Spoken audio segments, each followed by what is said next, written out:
ये आकाशवाणी गोरखपुर है। अब आप वेद प्रकाश पाठक से क्षेत्रीय समाचार सुनिए।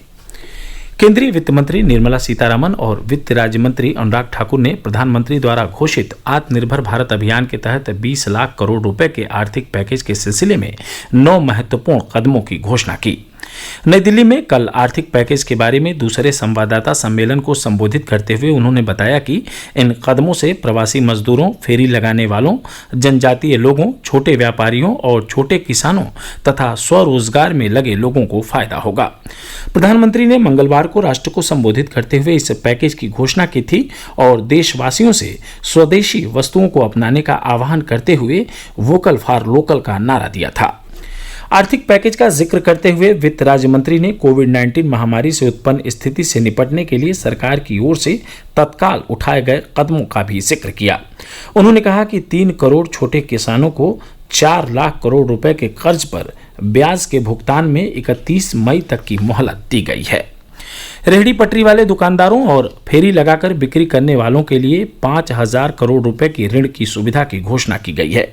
श्री ठाकुर ने कहा कि इससे रेहड़ी पटरी वाले 50 लाख व्यापारियों को 10-10 हजार रुपए की कार्यशील पूंजी दी जाएगी। जनजातीय लोगों के लिए वृक्षारोपण कार्यक्रम के जरिए रोजगार के अवसर उपलब्ध कराने की व्यवस्था की गई है।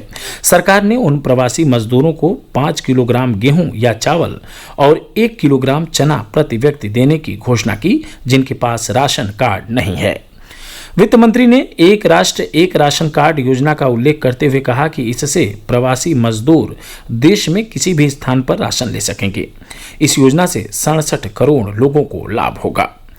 प्रवासी मजदूरों और शहरी गरीबों के लिए सरकार ने किफायती किराया आवास योजना की भी घोषणा की। सरकार और निजी संस्थाओं को आवास क्षेत्र में किफायती किराया आवास विकसित करने के लिए 70,000 करोड़ रुपए दिए जाएंगे। इससे रोजगार के साथ साथ इस्पात, सीमेंट, परिवहन और निर्माण संबंधी अन्य सामग्री की मांग पैदा होगी। उपभोक्ता मामले, खाद्यान्न और सार्वजनिक वितरण मामलों के केंद्रीय मंत्री रामविलास पासवान ने कहा है कि आत्मनिर्भर भारत अभियान के अंतर्गत राज्यों के प्रवासी मजदूरों को अतिरिक्त खाद्यान्न उपलब्ध कराने के लिए भारतीय खाद्य निगम ने सभी व्यवस्था कर ली है। वित्त मंत्री निर्मला सीतारामन ने कल घोषणा की थी कि सभी राज्य और केंद्र शासित प्रदेश के प्रवासी मजदूरों को 2 महीने के लिए 5 किलो अनाज और 1 किलो चना प्रति व्यक्ति उपलब्ध कराएंगे। मई-जून महीने के लिए मुफ्त खाद्यान्न की व्यवस्था कर ली गई है। मुख्यमंत्री योगी आदित्यनाथ ने कहा है कि सरकार राज्य में आने जाने वाले प्रवासी श्रमिकों से रेल सहित किसी भी प्रकार का किराया नहीं लेगी। राज्य सरकार अगले 2 महीनों तक आने वाले लाखों प्रवासी श्रमिकों को भोजन के पैकेट भी निःशुल्क उपलब्ध कराएगी। श्री योगी ने सख्त निर्देश दिए हैं कि प्रदेश में कोई भी व्यक्ति भूखा नहीं सोना चाहिए। इसके लिए हर गांव और शहर के हर वार्ड में अभियान चलाकर उन व्यक्तियों की पहचान की जाएगी जिन्हें अब तक किसी भी किस्म के राशन की सुविधा नहीं मिली है। सूचना और प्रसारण मंत्री प्रकाश जावड़ेकर ने कहा है कि फेक न्यूज यानी फर्जी समाचारों पर रोक लगाने से प्रेस की स्वतंत्रता पर कोई आंच नहीं आएगी। कई दैनिक समाचार पत्रों में आज छपे लेख में श्री जावड़ेकर ने कहा कि अफवाहें बड़ी तेजी से फैलती हैं और उनके दुष्परिणाम भी बहुत घातक होते हैं। श्री जावड़ेकर ने कहा कि सरकार फेक न्यूज से निपटने के लिए कृत संकल्प है। इस चुनौती से निपटने के लिए सरकार ने पत्र सूचना कार्यालय में तथ्यों की जांच के लिए फैक्ट चेक एकांश गठित किया है जो इस तरह की खबरों का तत्काल संज्ञान ले रहा है। आकाशवाणी का समाचार सेवा प्रभाग विशेषज्ञों की सलाह श्रृंखला में आपको कोविड-19 के बारे में वरिष्ठ चिकित्सकों की राय से अवगत कराता है।